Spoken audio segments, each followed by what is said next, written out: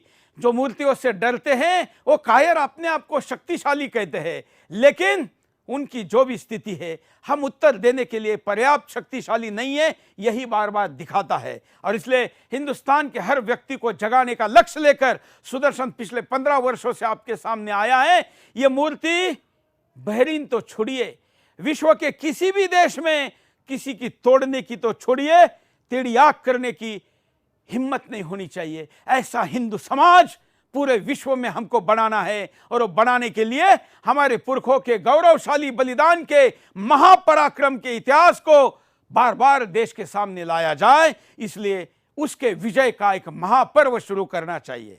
मैं आशा करता हूं आप मेरे से सहमत होंगे, क्योंकि 99% लोग हमारे पोल में कह रहे, पहले 97% का आंकड़ा था, उसके बाद 99% का आंकड़ा हो गया है। मैं आपको पोल दिखाना भूल गया क्योंकि बहुत ज़्यादा कॉल और आज बहुत ज़्यादा पैकेजेस थे, लेकिन ये कार्यक्रम के आखिर में आपके सामने दिखिए।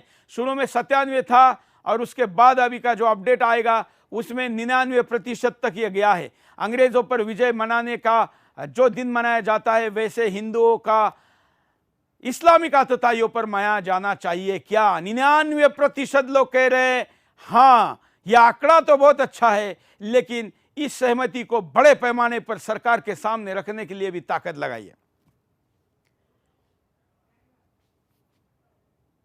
तो चलिए आज के लिए इतना ही, धन्यवाद, जय हिंद।